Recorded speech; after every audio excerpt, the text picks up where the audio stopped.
But সবাই অনেক down হয়ে গেছে। কেমন আছেন সবাই? Okay, so thank you Bangladesh achievers award. যারা জুরি বোর্ডে ছিলেন, সম্মানিত জুরিরা, তাদের সবাইকে অনেক অনেক ধন্যবাদ।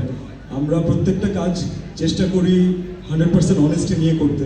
কিছু কিছু কাজ হয়তো আপনাদের কাছে ভালো লাগে, আপনাদের পর্যন্ত পৌঁছায়। কিছু কিছু কাজ আবার এমন থাকে যেটা অনেক লম্বা সময় মানুষের মনে থেকে যায়।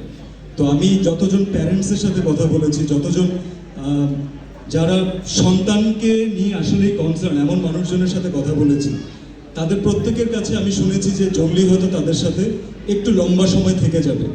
So it's a digital medium, it's a digital world. এখানে একটা জিনিসের মেমোরি 10 সেকেন্ড 20 সেকেন্ডের বেশি থাকা, it's a very tough job.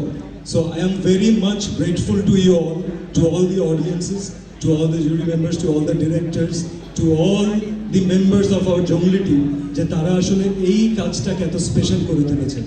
So thank you so much. দোয়া রাখবেন যেন আপনাদেরকে অ্যাটলিস্ট এর থেকেও বেটার কাজ নিয়ে আপনাদের সামনে আবার আসতে পারি, স্যারদের সামনে যেন দাঁড়াতে পারি এবং প্রাউডলি যেন বলতে পারি যে আমরা বাংলাদেশের চলচ্চিত্র নিয়ে কাজ করি। Thank you so much. Thank you, love you to you.